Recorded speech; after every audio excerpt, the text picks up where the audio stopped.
If you're looking to maximize your training and your recovery, you may want to be tracking your heart rate variability.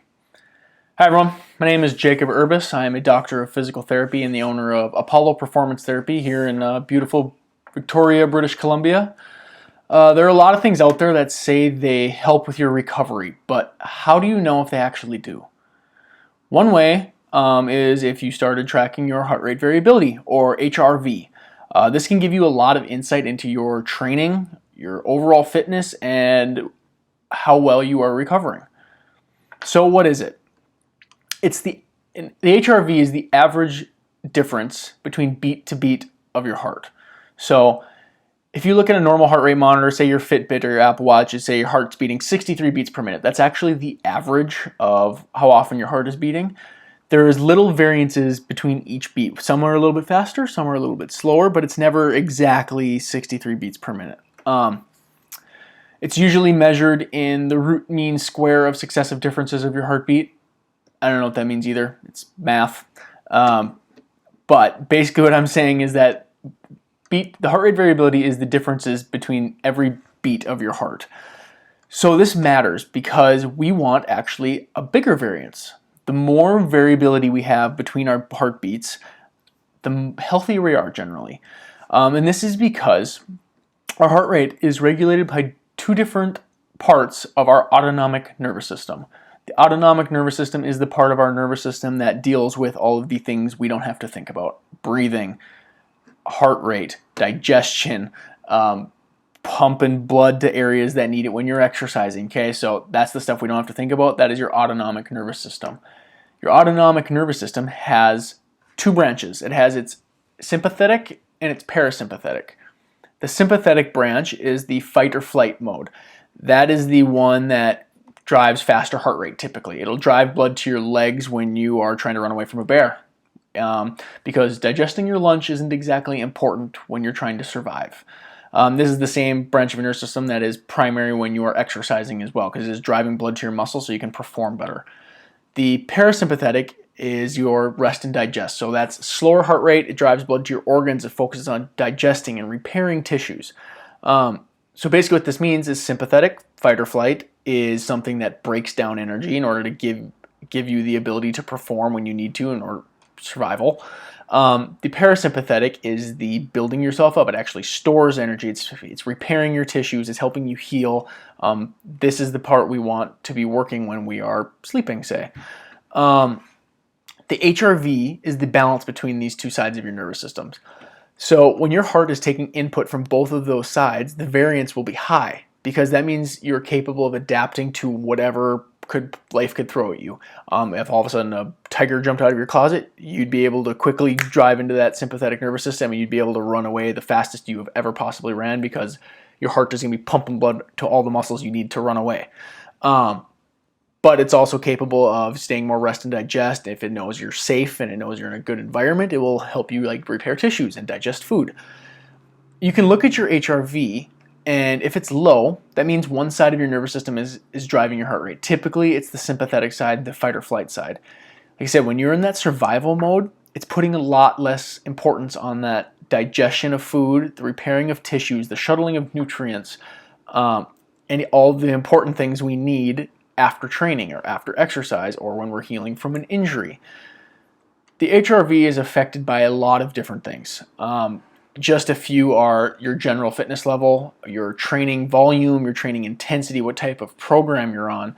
A huge one is your sleep quality and consistency. Your nutrition, what are you eating, and how does it affect your body? And then alcohol intake, your stress. And there's also just non-modifiable factors like your gender, your age, your genetics. Those things play a big role in what your personal HRV will be. Some good examples, if you're training super hard today or for a few days in a row, your HRV will start to take a hit and will start to reduce because your body's starting to think that you're putting your body through this stress because you're trying to survive. If you're getting reduced sleep for several days in a row, your body will begin to think you're staying awake to protect yourself from something, meaning fight or flight, right? Your body's going to reduce your HRV. It's going to control that heart rate so it's always able to pump blood to those muscles when you need to run away from something. Alcohol will reduce your HRV for up to 5 days afterwards, even if you've only had 1 or 2 beers or 1 glass of wine, and that's most likely due to the effect that alcohol has on our sleep. Poor nutrition decreases HRV because your body will switch to survival mode because it's not getting the nutrients it needs to repair the tissues, things like that. So how can we use HRV? Well, your daily HRV by itself isn't actually super useful. While there is some age norms, HRV will be highly individualized. Everybody's different. Everybody has different training, different lifestyles, different diet, things that affect you different. Everybody has different allergies. So while you can have some age norms that give you a little like a window, everybody will be completely different. So in general, you want to, instead of watching day to day what the number is, what you actually want to look at is the trends. So it means you have to track your HRV over time in order to see these trends. So you need to get the more length of time you track this, the better the data. You don't want to see any huge dips, and you also don't want to see any huge spikes. It should be a general trend upwards or maintaining ideally. If your HRV is trending downwards, it may mean that you were wore down from stress, excessive training, poor sleep or diet. But when you see this happen, maybe a good idea to dial back the training a little bit, prioritize sleep, and make sure that you're controlling your stress as much as possible. If you're seeing your HRV trend upwards, that's good. It means you're improving your health, you're taking care of yourself, you're sleeping enough, you're eating enough. Generally, that's a good thing. We want to include more data than just your HRV number, though. Like I said, the number by itself isn't all that useful. When you take in some other subjective data, it helps a lot more. So things like the type of training you're doing, your training volume, your training intensity, the hours of sleep you got, and then there's other just actual really subjective questions like, do you feel rested when you wake up? Do you feel mentally there today? Or are you feeling kind of spaced out and like you don't really want to think at all today? Did you have any alcohol last night? Do you plan on training today? Are you excited about training today? How stressed are you right now in general? The more data you get, the better.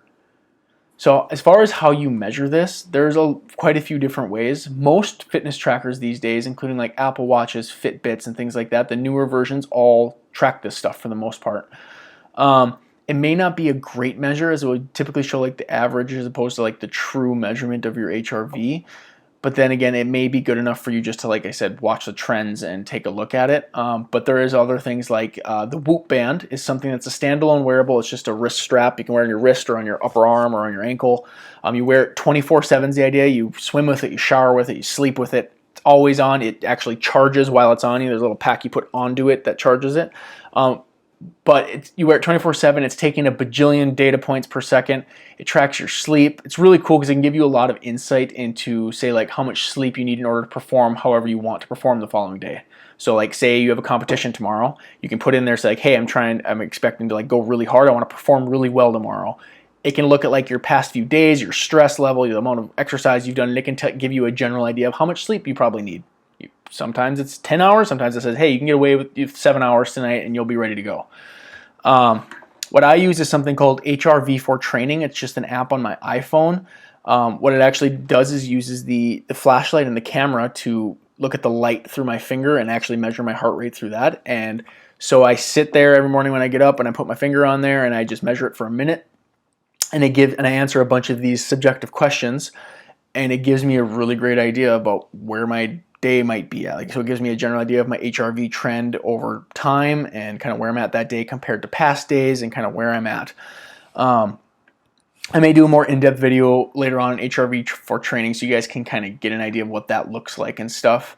But it's one of those things that I highly recommend you track your HRV somehow.